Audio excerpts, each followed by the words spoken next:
They thought the galaxy called them myths until their fleet arrived.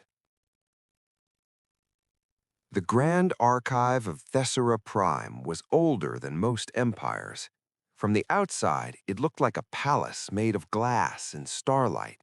From the inside, it felt like an endless maze of quiet halls and floating data shelves. Millions of years of history were stored there. Wars, treaties, extinct species, forgotten planets, and the kind of secrets nobody wanted to remember. 12 species ruled this region of the galaxy. Together, they called themselves the Concord of 12. They believed they were the most advanced society to ever exist. They believed the galaxy had no more surprises left. Sitha Valen didn't believe much of anything yet. She was young for a Valari and new to the archive. Her people were known for calm minds and sharp memory. Their skin had a silver shine, and their eyes changed color with emotion. Right now, Sitha's eyes were a pale blue, nervous. She worked in the deep levels, archive level 97. It was the part nobody cared about. The air was colder there. The lights were dimmer. Most of the storage units were damaged by time. The data was old, corrupted, and usually useless. Still, she liked it. Down here, history didn't feel like a lecture. It felt like a mystery. That morning, she was doing the same boring job as always, scanning old containers, labeling them, and moving on. Then, something happened. A wall panel behind a shelf suddenly shifted just a few inches, like it had been loose for centuries and finally gave up. A heavy metal box dropped onto the floor. The sound echoed through the empty hall. Sitha froze. Nobody else was around. The archive was quiet enough that even her breathing sounded loud. Slowly, she crouched and picked up the box. It was small, the size of her fist, but far heavier than it should have been. The metal was dark, smooth, and strange. No markings, no dates, no species symbol. That alone made her heart beat faster. Every container in the archive had something, a stamp, a code, a registry label. This had nothing. Sitha carried it to the nearest analysis station. Her hands felt cold as she placed it under the scanner. The screen blinked, then flashed a result. Age estimate, 40,000 plus years. Sitha stared. Her throat went dry. 40,000 years meant this box was older than the Concord, older than the archive itself, older than most living species even believed recorded history existed. Her eyes shifted from blue to a faint green. Shock. She tried opening it with standard tools. Nothing worked. The metal resisted heat, vibration, and even microcutters. It was like the box didn't want to be opened, or like it had been designed to survive the end of worlds. After hours of careful work, she finally managed to break the seal. Inside was a single data core, small, simple, and still active. Sitha connected it to the system. The screen filled with broken files, fragments, corrupted records, half-ruined images. But one word appeared again and again. A name, a species, one the Concord had never listed, one the galaxy had forgotten. Terran. Sitha whispered the word aloud, and even though she had no proof yet, something deep inside her told her this wasn't a normal discovery. It felt like she had just opened a door that was meant to stay locked. Sitha clicked the first readable file, and the screen displayed a warning in ancient script. Do not search for them unless you are ready for them to return. Scytha didn't move for a long time. The warning stayed on the screen like it was alive, like it could see her. Her hands hovered above the console, trembling slightly. She told herself it was just old data, just words. But her chest felt tight, because the words didn't read like a myth. They read like someone begging the future to be careful. Sitha swallowed and opened the file anyway. The next pages were broken in places, lines missing, images glitched, whole paragraphs replaced by static. But enough survived to make her breath catch. The file described a planet called Earth, an unremarkable yellow star, a far corner of the galaxy, so distant most modern charts marked it as empty space. Sitha almost laughed at that. Then she saw the next line. Classification, Death World, Level 12. She stared. The Concord used a scale from 1 to 10. Level 1 was paradise. Level 5 was harsh but survivable. Level 7 and above were not recommended for settlement. Level 10 was almost never used. Level 12 wasn't even supposed to exist. Her eyes shifted to a deeper green, the color of fear trying to stay hidden. The file described the planet's dangers in cold, clinical detail. Violent storms that could swallow cities, earthquakes, volcanoes, fires, floods, frozen wastelands, burning deserts, oceans filled with hunters, land filled with hunters, even tiny organisms that invaded living bodies and ate them from the inside. And somehow, something intelligent had evolved there, the Terrans. Sitha scrolled slowly, like she was afraid the words might disappear. The report described them as warm-blooded, two-legged mammals, not very large, not fast, no claws worth mentioning, no armor, no venom. By Concord logic, they should have been extinct early in their planet's history. But they weren't. They adapted. They spread. They endured. The file used a term Sitha had never seen in any modern biology archive. Persistence predators. It explained that Terrans hunted not through speed, but through refusal. They would follow prey for hours, sometimes days, until the prey collapsed from exhaustion. They could keep moving in heat that would stop other predators because their bodies cooled through sweating. Sitha read that twice, her heart thudding harder. What kind of species survived a world like that? What kind of mind is shaped by a planet that tries to kill you every day? Then she reached another section, marked with a faded symbol she couldn't identify. This part wasn't about biology. It was about behavior. The file said Terrans formed bonds stronger than logic. They would risk themselves for others, sometimes for strangers. They would fight for ideas. They would sacrifice for promises. And then came the line that made Sitha's stomach turn cold. They do not accept defeat as a final state. That sentence felt less like science and more like a warning.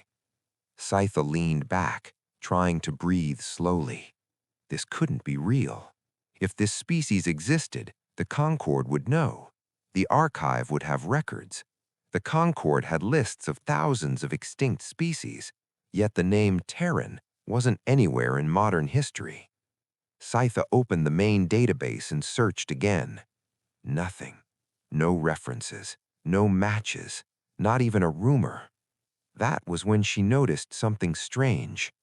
On the corner of the Terran file, a tag kept repeating. Purged entry. Coordinates removed. Authorization unknown. Sitha's eyes shifted from green to pale yellow. Realization. This wasn't an accident. Someone had erased them on purpose. And someone had worked very hard to make sure nobody ever spoke their name again. Sitha clicked the next corrupted section, and a single recovered sentence appeared. First contact ended in rejection, and the Terrans did not forgive. They waited. Sitha should have stopped. That's what logic said. That's what the rules of the archive said. But logic felt very small compared to what was growing inside her chest. She copied the Terran files to a private research slate and locked the original data core back into its container. Her hands moved carefully, almost respectfully, like she was handling something alive. By the time she left archive level 97, her eyes hurt and her thoughts wouldn't slow down. She went straight to the office of High Curator Dorovan. Dorovan was old even by Valari standards. His silver skin had faded to dull gray, and his eyes rested in a calm blue that rarely changed. He had spent over 2 centuries among records and secrets. If anyone could explain this, it was him. He listened while Sitha spoke. She told him about the hidden box, the age of the data, the erased records, the Terrans, Earth, the death world. She talked fast, emotions spilling through her careful words. When she finished, Dorovan leaned back in his chair and folded his long fingers. "The Terrans," he said calmly. Sitha froze. "You know the name?" Dorovan's eyes shifted slightly, soft orange. Kindness, not belief. "Every species has its old stories," he said. "Ghost fleets, builders, shadow watchers. The Terrans are one of ours, a myth, a cautionary tale." Sitha shook her head. "This isn't a story. The data is real, scientific, older than the Concord." Dorovan smiled gently, the way elders did when correcting children. "Old data doesn't mean true data," he said. "Sometimes fear survives longer than facts." Sitha felt something crack inside her. "They erased them," she said quietly. "Someone deleted an entire species from history." Dorovan sighed. "Or someone exaggerated an encounter long ago. Either way, chasing this will bring you nothing but trouble." He stood and placed a hand on her shoulder. "Catalog the file, archive it properly, then let it go." Sitha nodded. She left. She did not let it go. Over the next several weeks, Sitha worked in secret. She searched nearby archive sectors. She cross-matched dates. She scanned broken records no one else touched. And she found pieces. Tiny ones. A trade log mentioning goods of unknown death world origin. A military memo warning against persistence-class species. A damaged report stating adaptability exceeds all known models. Avoid direct conflict. Individually, they meant nothing. Together, they formed a shape, a truth hiding in the cracks. Someone hadn't erased a myth. They had buried a threat. Or maybe a protector. While Sitha searched the past, something else was happening far away. Along the outer edge of the galaxy lay a vast region of emptiness known as the Outer Veil. No stars, no planets, just dark space. Monitoring Station 12 watched it. Kale was a junior technician there. He didn't believe in legends, he believed in numbers. So when the sensors began detecting repeating gravitational pulses, soft, steady, organized, he noticed. His supervisor dismissed it as stellar drift. Kale wasn't convinced. The pulses weren't random. They were moving.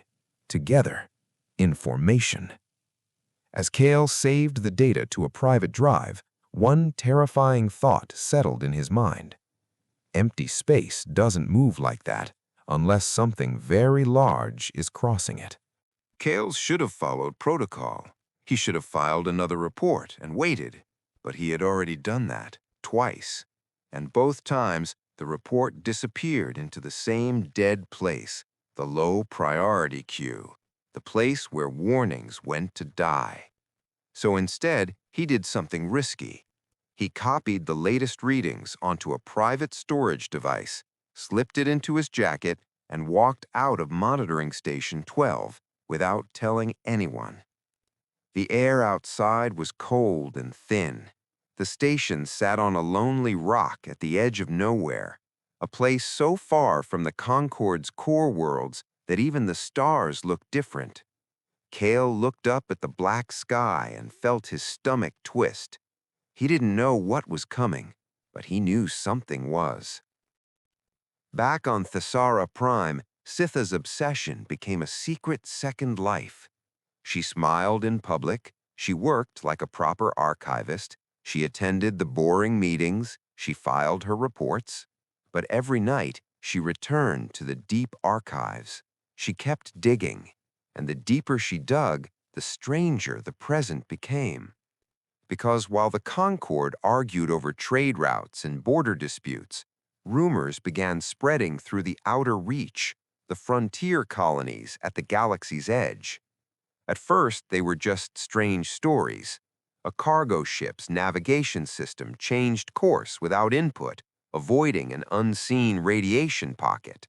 A mining vessel lost power near a collapsing star and was pulled away by an invisible force.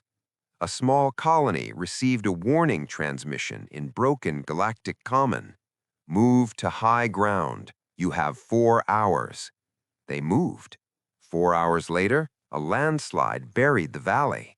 No one died. Nobody knew who had warned them. And then came the pirate reports. Piracy in the outer reach was common. The shield wardens couldn't patrol everything. Raiders attacked supply lines, robbed colonies, and vanished. But suddenly, pirate activity dropped, almost to zero. A Concord patrol found 6 pirate ships drifting in empty space. Engines did, weapons melted shut, but life support still working. The crews were alive, unconscious in their bunks like they'd fallen asleep at the same time. No drugs in their blood, no injuries, no signs of battle, just silence and fear. Sitha read every report she could find. Her eyes shifted color constantly now, never settling. She felt like she was walking through a hallway where the lights were flickering. Something was out there, something watching, something acting, and it wasn't attacking. It was saving people. Then came the story that made her hands shake. A Korhathi freight captain named Ro sent in an official report after his ship survived a certain death. Ro wasn't the type to exaggerate. He was known across the frontier as stubborn, bitter, and honest. His ship, the Broken Promise, had suffered catastrophic engine failure near a red dwarf star. Gravity was pulling them in. No rescue could reach them in time. Ro gathered his crew and told them the truth. They were going to die. Some cried, some sat quietly, some played cards like it was their last normal moment. Ro returned to the bridge and watched the star grow larger in the viewport. Then, 40 minutes later, the ship stopped falling. A deep hum vibrated through the hall. The gravity pull was being resisted. Something had grabbed them. Ro checked sensors. Nothing. Empty space. Impossible.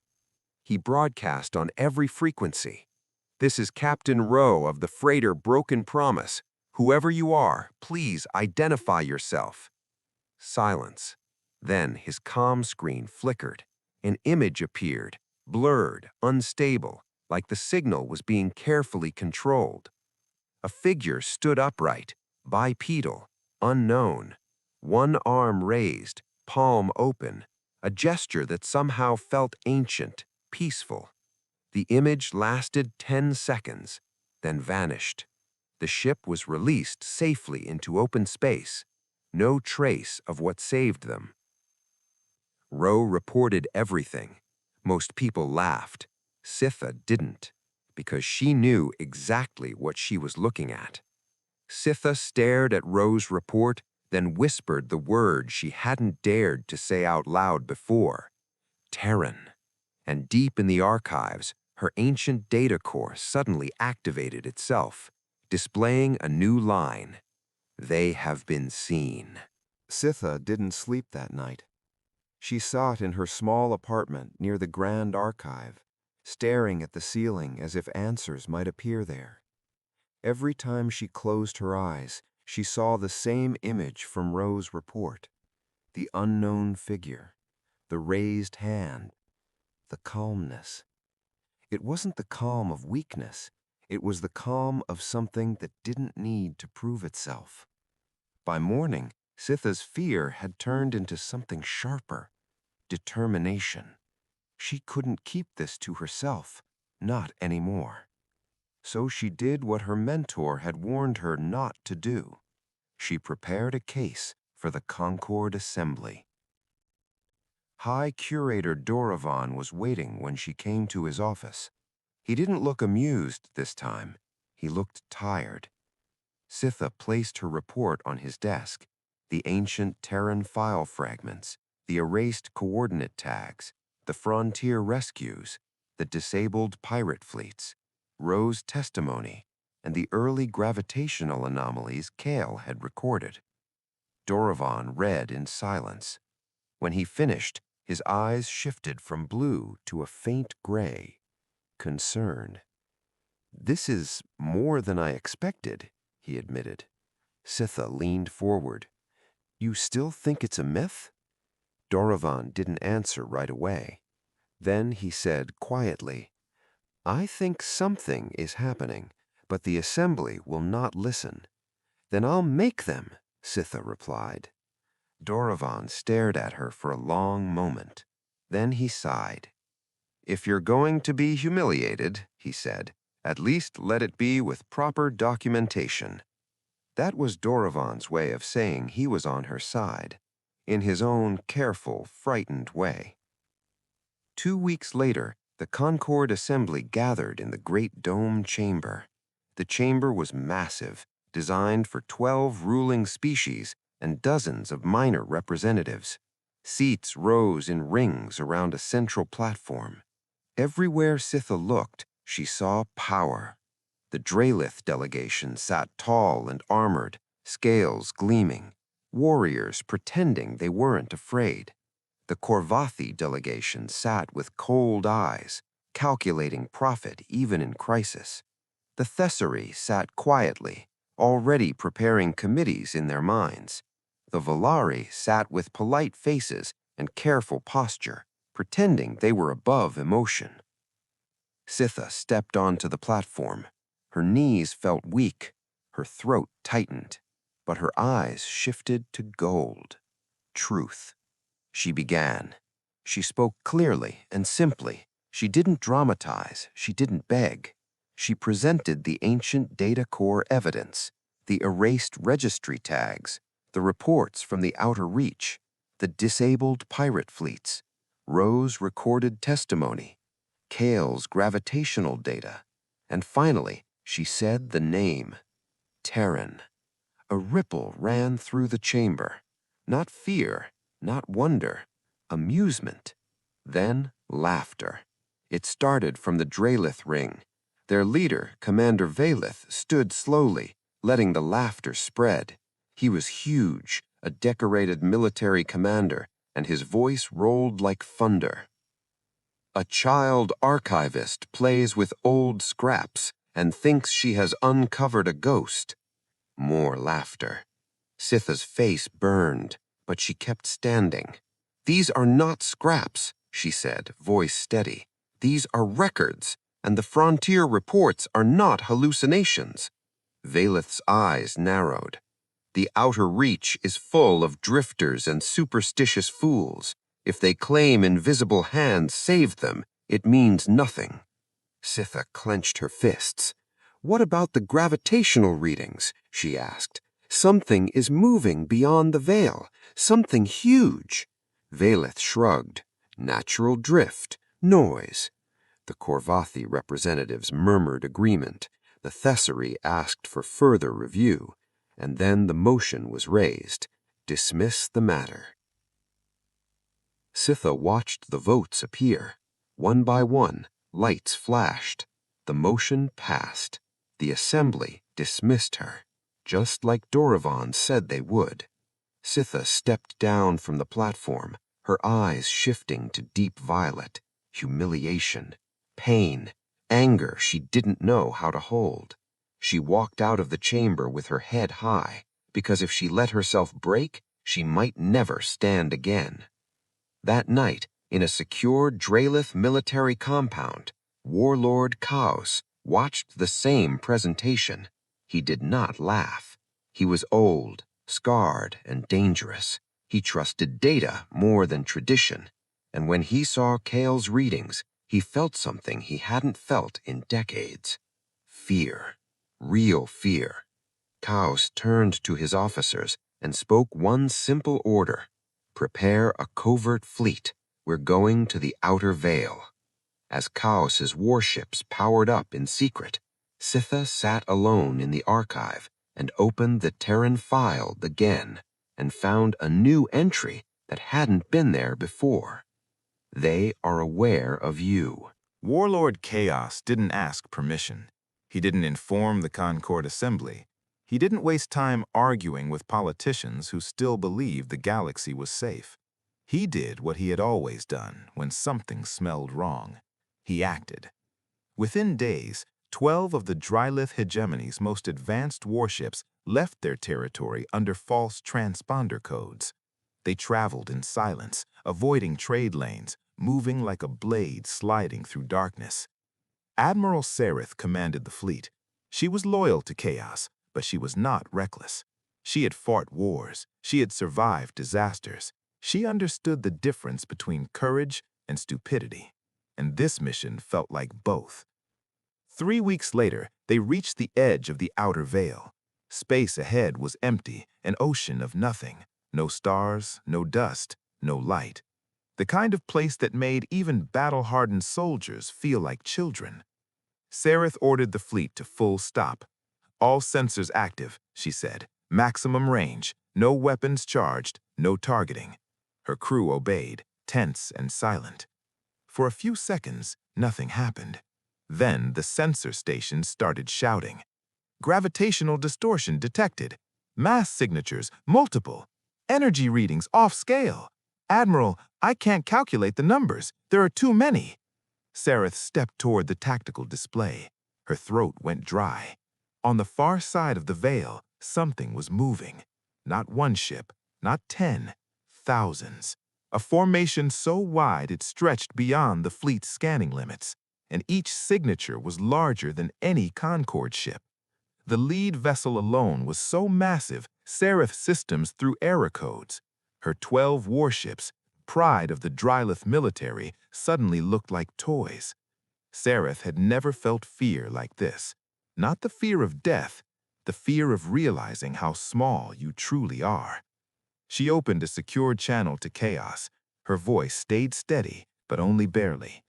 Warlord, there are thousands of them. Chaos didn't answer for a moment. Then his voice came through, lower than she'd ever heard it. Do not engage. Observe only. Sarith swallowed. Understood. Chaos continued. And Sarith, do not let them see you. Sarith almost laughed. It was too late, because the fleet beyond the veil didn't behave like something surprised. It behaved like something waiting. For 2 hours, Sarith's fleet held position.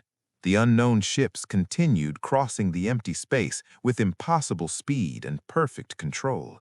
Their formation was beautiful in a terrifying way, like watching a storm that moved with intelligence. Then one vessel broke away. It wasn't the largest. It was small by their standards, still 5 kilometers long. It drifted towards Sarith's fleet with slow, deliberate calm. A gesture, not a threat. It stopped at exactly 1,000 kilometers, close enough to talk, far enough to show restraint. Sarith's weapons officer looked at her, eyes wide. Admiral, permission to power? No, Sarith snapped. Hold. The bridge was silent. Then Sarith's communication console lit up. An incoming signal. Broadcasting on Concord standard frequencies. Fluent Galactic Common. The voice that came through was calm, warm, and deeply controlled. Drylith Fleet, this is Terran stewardship vessel Quiet Hand. We have been aware of your presence since you entered this sector. Sarith's blood turned cold. Terran, the myth, the erased name, the bedtime story. The voice continued. We mean you no harm. We request you hold position and maintain peaceful posture. Sarith stared at the console, her scales prickling. She forced herself to respond. This is Admiral Sarith of the Drylith Hegemony Reconnaissance Fleet. We acknowledge your transmission. A pause.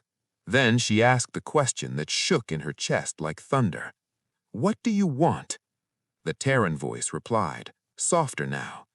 We want to talk, and we want to do it properly. Another pause. We request a face-to-face meeting. 2 of us, unarmed. You may take any security precautions you wish.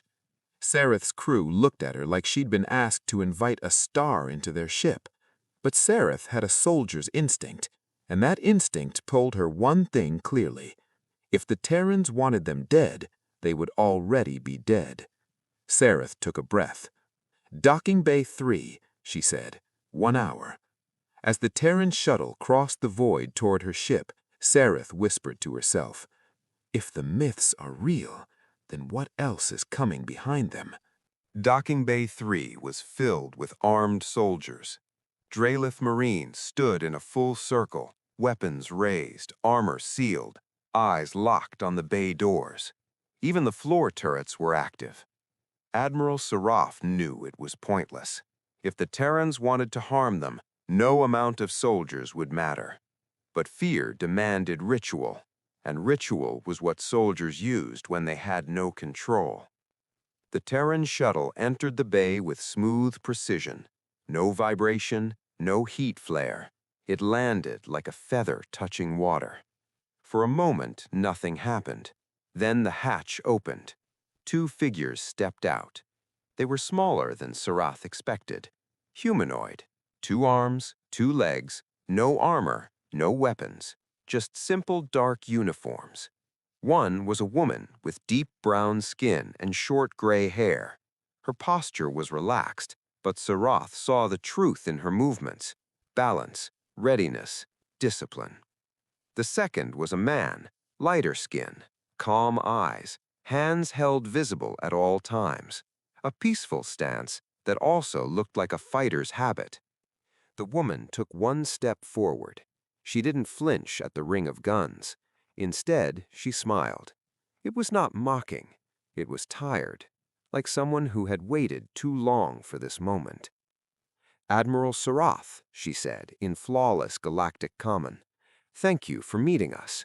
Her voice matched the transmission. "I am Commander Yara Osei. This is Dr. Thomas Reyes." Sarath stepped forward, towering over them. Up close, the Terrans looked fragile. Smooth skin, no scales, no plating, no claws. And yet, Sarath felt the same deep instinct she felt when standing too close to a reactor core. Danger. Not because they were aggressive, because they were capable. Sarath kept her voice hard. "You said you wanted to talk." Yara nodded. "We do." Sarath narrowed her eyes. "How much do you know about us?" Reyes answered softly. "Enough to know you believe we are a myth." Sarath didn't deny it. Yara looked around the bay, then back at Sarath. "Then we'll start simple," she said. 50,000 years ago, humanity came to this half of the galaxy as explorers. Sarath felt her chest tighten. This was history, real history, not legend. Yara continued, voice steady. "We found older civilizations, stronger civilizations, and those civilizations decided we didn't belong."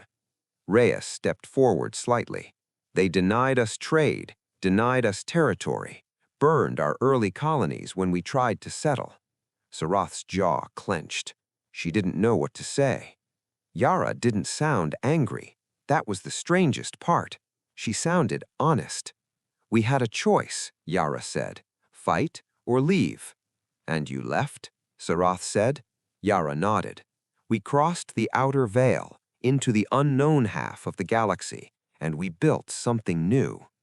Reyes's eyes softened. "Not an empire," he said, "not a conquest. We had seen what empires did. We built the stewardship instead." Sarath frowned. "Stewardship." Yara's voice lowered. "A promise," she said, "that strength should be used to protect, not dominate." Sarath felt a chill. "Protect who?" she asked. Yara's eyes held hers. "You," she said, "all of you." The docking bay went quiet. Even the Marines seemed to forget to breathe. Sarath's mind raced. Navigation corrections, invisible rescues, pirate fleets disabled without killing. Yara nodded like she could read the thoughts. Yes, she said, that was us. Sarath's scales prickled. You've been doing this for thousands of years, Reyes finished. Longer than the Concord has existed. Sarath's voice dropped. Why? Yara looked away for a moment. When she spoke again, her voice carried something that wasn't weakness. It was grief. Because we know what it feels like to be alone, she said. Reyes added quietly, and because helping is what we chose to become.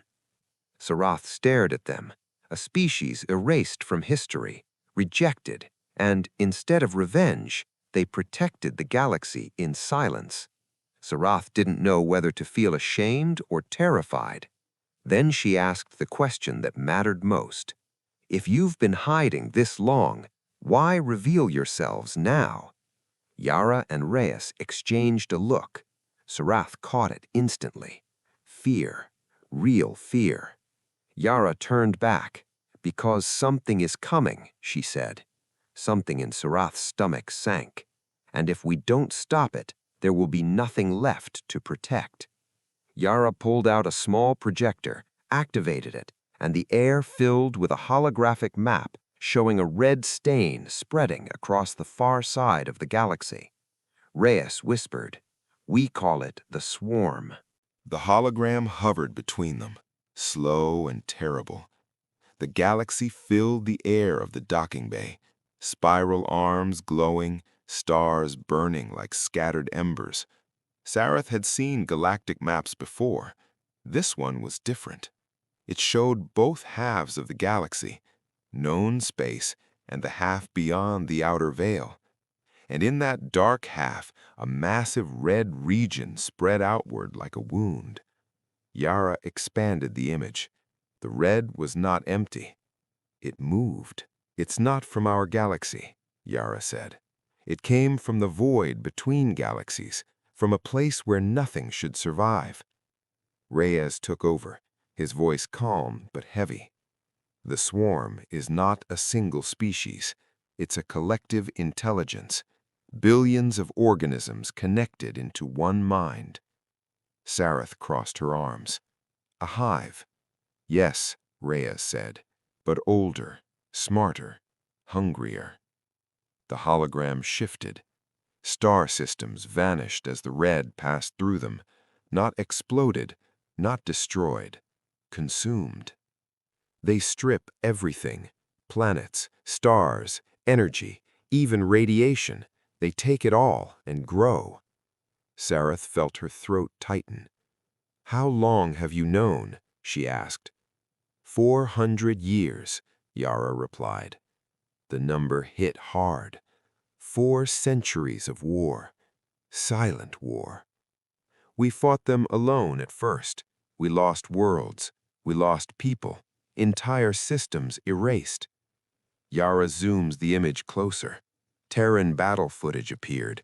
Ships firing weapons that bent space itself. Shields glowing like captured suns. Even then, Terran ships were being torn apart. We adapted, built better weapons, better defenses.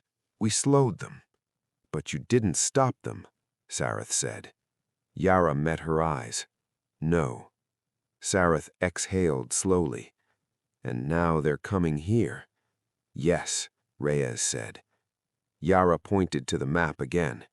Their advance vector leads straight toward the Concord's outer territories. At their current speed, they will reach your space within a few years. Sarath's mind raced. The Concord fleets were powerful, but they were built for border wars, piracy, political conflicts. Not this. If you've been fighting them for 400 years with technology far beyond ours, Sarath said quietly, what chance do we have? Yara didn't lie. Alone, she said, none. Silence fell over the docking bay. Then Yara straightened. But together, she continued, we have a chance. Sarath studied the 2 Terrans. No threats, no demands, just truth. You could have stayed hidden, let us die. Reyes nodded. We considered it. Sareth's eyes hardened, and Yara's voice softened. We couldn't. Sareth looked at the armed Marines surrounding them, warriors raised to dominate, and before her stood two unarmed beings who carried the weight of an entire galaxy on their shoulders. "I need to report this," Sareth said. Yara nodded. "Of course." "To the Assembly." Yara hesitated, just a fraction. "They will not believe you," she said gently. Sareth gave a humorless smile. "They didn't believe the Archivist either." Reyes' eyes sharpened. "The Archivist." Sareth nodded. "Her name is Sitha. She tried to warn them months ago." Yara closed her eyes briefly. "Then we are already late." Hours later, Sareth opened a secure channel. Warlord Chaos listened without interruption as she reported everything: the fleet, the meeting, the swarm. When she finished, Chaos said only one thing: "Bring them to Thesara Prime." Sareth hesitated. "The Assembly." "I know what the Assembly will do. Bring them anyway." He paused. "Admiral, what is your assessment of the Terrans?" Sareth looked out at the Terran fleet beyond the bay doors, thousands of ships waiting, without threat. "My assessment," she said slowly, "is that the myths were wrong." Chaos waited. "They weren't monsters," she finished. "They were guardians." As the Terran fleet turned toward Concord space, deep beyond the outer veil, something vast shifted direction, and the swarm began to accelerate. Thesara Prime woke up to panic. Not because of war, not because of an attack, because the sky changed. It started with the sensors. Every monitoring array, every civilian satellite, every military scanner screamed at once. Communications jammed. News feeds crashed under the weight of billions of messages. And then the first Terran ships appeared. Not through stealth, not quietly, openly, as if they were done hiding forever. Sitha stood on the Grand Archive's highest observation deck when the first wave arrived. Her hands were gripping the railing so tightly, her fingers ached. She had been warned 3 days earlier by a private message routed through military channels. "They are real. They are coming. Prepare yourself." She hadn't known how to prepare for a myth turning into truth. Now she watched it happen. Terran scouts arrived first, sleek, curved vessels that moved like living things. They formed a defensive perimeter around Thesara Prime, not aggressive, but firm. Their transponders broadcast a simple message: Terran stewardship, diplomatic arrival. Then came the main fleet, hundreds, then thousands, ships larger than anything the Concord had ever built. Smooth hulls, flowing lines, no sharp edges, no intimidation design. Yet every ship radiated power. Quiet power, the kind that didn't need to shout. Sitha's eyes stung, not from fear, from something she didn't understand yet. Then the flagship arrived, and the world held its breath. It was called the HSS Everest. It wasn't just a ship, it was a moving world, 60 kilometers long, wide enough to cast a shadow like a moon. But what shocked Sitha most wasn't its size, it was the green. Living vegetation clung to parts of the hull. Transparent sections revealed forests inside, lakes, clouds, real sky. A ship carrying its own biosphere, a garden in the void. A message written without words: we do not bring death, we bring life. Down in the streets of Thesara Prime, millions stared upward in silence. Some cried, some prayed, some ran. Most simply stood there, frozen, as if the universe had rewritten itself. The Concord Assembly was called into emergency session, the great dome chamber filled with shouting within minutes. Representatives demanded explanations, accused each other of betrayal, argued over whether to fight or negotiate. The Draelith delegation was loudest, as always. Commander Valeth stood and roared. "This is an invasion, a conquest disguised as diplomacy." Sitha sat in the observer's gallery, her heart pounding. She had been laughed out of this room once. Now the entire galaxy was screaming in it. Then every screen in the chamber lit up. A transmission forced itself through every system at once. The room fell silent. A human woman appeared on the main display. Medium height, dark skin, short white hair, sharp eyes. She wore a simple uniform with a small emblem over her chest, a circle containing a planet silhouette. Earth. Her voice was calm. "My name is Admiral Lena Okafor," she said, "commanding officer of the Terran Stewardship Combined Fleet." The chamber stayed frozen. Okafor continued, "I know many of you are afraid. Some of you are angry. You have the right to be." She paused. 50,000 years ago, humanity came to this galaxy as explorers, and the civilizations of that era decided we were not welcome. Sitha's throat tightened. Okafor didn't sound bitter. She sounded tired. "So we left," she said.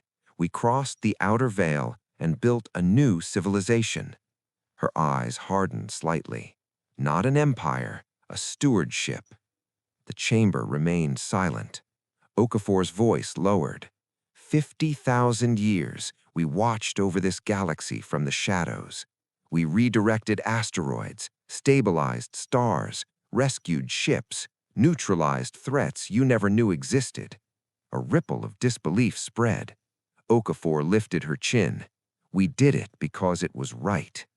Then her tone changed, not angry, serious. "But I did not come here for recognition." The screen behind her shifted.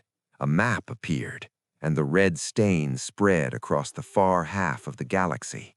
"I came because the swarm is coming, and if we do not unite, everything will be consumed." As the assembly began to erupt again, Okafor said one final sentence, cold and sharp. "You want proof? Fine. Watch what we've been dying to hold back." And the first battle footage began to play. The chamber went so quiet, Sitha could hear her own breathing. The battle footage filled every screen, raw, unedited, impossible to fake on Concord systems. Even the Thessari verification teams, obsessed with authentication, froze when the codes checked out. This wasn't propaganda. This was a memory. The image showed a star system nobody recognized. The planets were wrong. The constellations didn't match any Concord chart. A caption in Terran standard symbols translated itself into Galactic Common.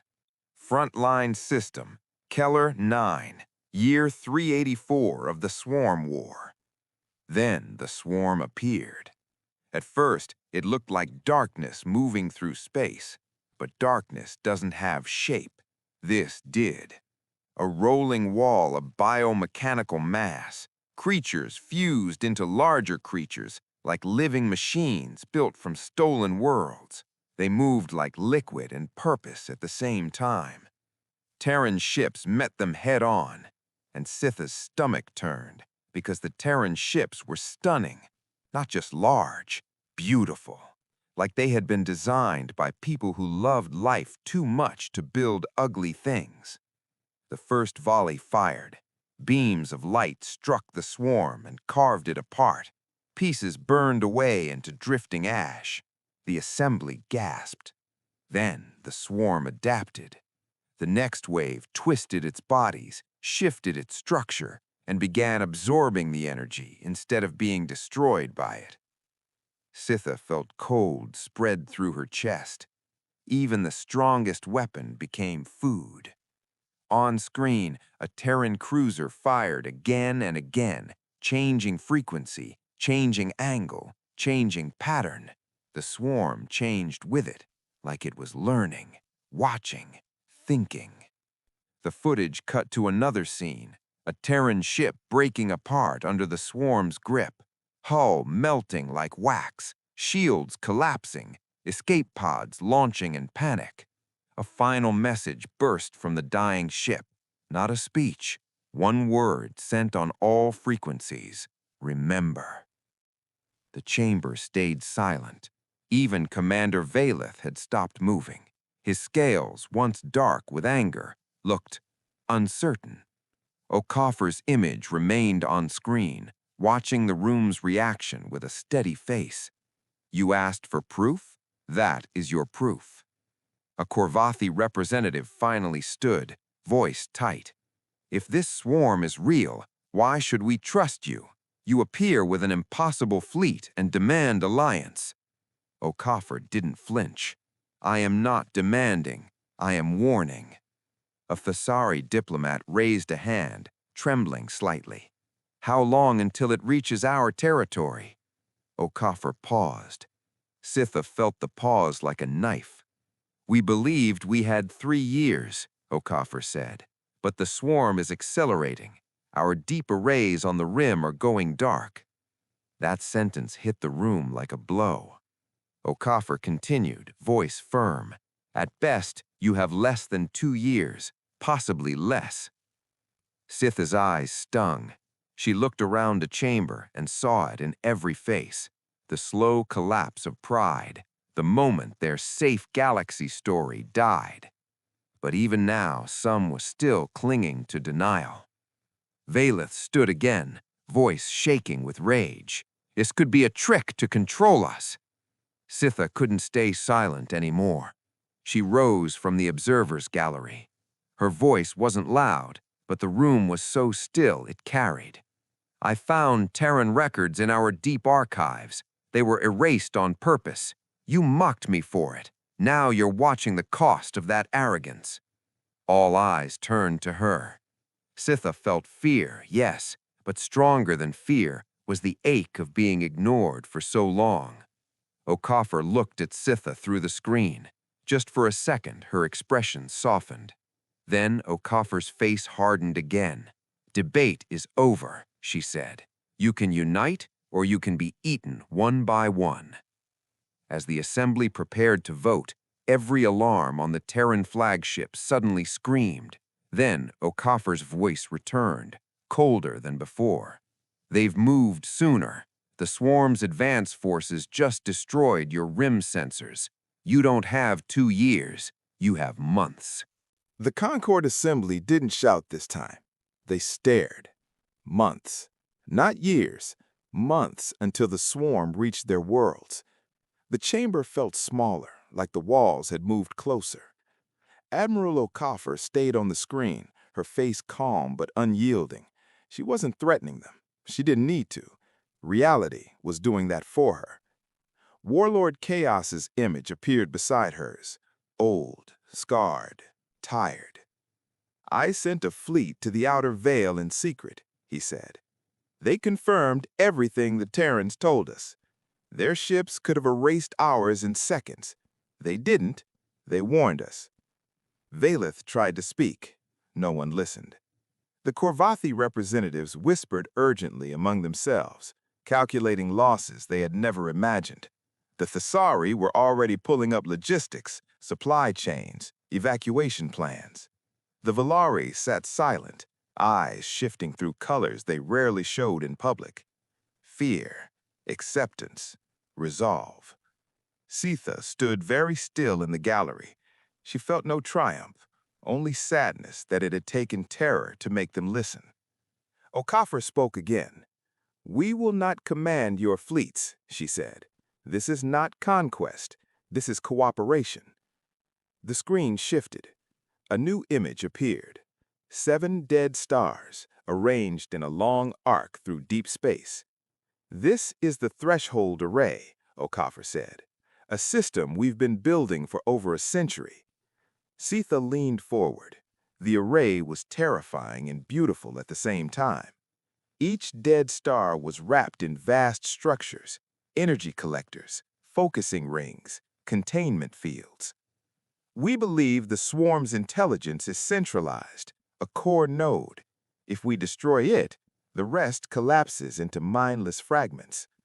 Hope flickered in the room. But, Okafor added quietly. The node never exposes itself. The flicker dimmed. To draw it out, she said, we need bait. Silence. A fleet large enough and aggressive enough that the swarm believes this is the final battle. No one breathed. That fleet will take catastrophic losses. Some ships will not return. Many will not return. She did not soften the truth. I will not order anyone to do this, she said. Humanity will form the core. We've been fighting this enemy for 400 years. We will hold the line. Warlord Chaos stepped forward. The Draelith will stand with them. No pride, no anger, just fact. One by one, others stood. Korvathi, Thessari, Valari. Even the smallest species, those with only cargo ships and medical vessels, offered what they had. Sitha's eyes burned gold. For the first time, the galaxy felt honest. The vote appeared, not for committees, not for discussion, for war, for survival. The resolution passed, unanimous. Okafor closed her eyes for a moment, then opened them. Then we begin, she said. There is no more time. As fleets across the galaxy powered up and moved toward the threshold, deep in the darkness beyond the veil, the swarm's core shifted and turned its full attention toward the coming trap. The final battle had begun. The battle of the threshold did not begin with noise. It began with silence. 30,000 ships formed a living wall in deep space, stretched across the line of dead stars that made up the threshold array. Terran vessels held the center. Concord fleets guarded the sides. Different shapes, different colors, different histories. One purpose. Sitha watched from Thessara Prime, surrounded by other archivists, diplomats, and civilians. The battle feeds filled the sky above the city like ghosts made of light. When the swarm arrived, the silence broke. It came like a tidal wave of darkness, countless forms moving as one, blotting out stars, bending space with sheer mass. Even from across the galaxy, the sight made people flinch. The first impact was brutal. Ships vanished in flashes of light. Shields failed. Hulls broke. But the line held. Terran ships did not retreat. When damaged, they rerouted power and kept firing. When engines failed, they turned themselves into weapons. Concord ships followed their example, not because they were ordered to, but because courage spreads. The swarm adapted, as it always did, but for the first time, it faced something new: unity. Hours passed, losses mounted, names were spoken in quiet rooms across the galaxy: pilots, engineers, medics, warriors who would never come home. Then the swarm's core moved. Drawn by resistance, by defiance, it entered the kill zone. Sitha held her breath. 7 dead stars ignited. The light was so intense it appeared as a new sun in the sky of 100 worlds. For one terrible moment, the galaxy burned white. And then the swarm screamed, not in sound, in absence. The core unraveled, torn apart by power older than memory. Without it, the swarm collapsed, billions of creatures drifting, empty and directionless. The battle was over. The silence returned, but this time it was peaceful. In the weeks that followed, the galaxy mourned. Ships were rebuilt, names were recorded, stories were preserved. The Concord of 12 dissolved quietly, without ceremony. In its place rose the Galactic Accord, every species equal, every voice counted. Humanity took its seat not as rulers, not as saviors, as allies. Sitha was appointed chief archivist of the Accord. Her first act was simple. She restored the Terran records, every erased word, every hidden truth, history whole again. One evening, she stood on the archive's observation deck beside Admiral Okafor. Above them, the Everest drifted, scarred, repaired, still alive. Its green hull glowed softly against the stars. "Will you stay?" Sitha asked. Okafor smiled, tired but warm. "We already have," she said. "We just stopped hiding." Sitha nodded. She opened her log and updated a single entry. Where once it read myth, it now read humanity, stewards, allies. Above them, the stars shone brighter than they had in 50,000 years.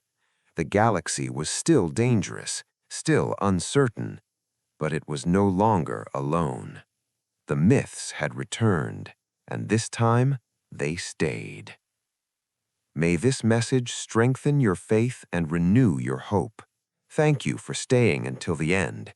If this touched your heart, like, share, and subscribe to Astro Realms for more uplifting content. May God's blessings overflow in your life. See you soon.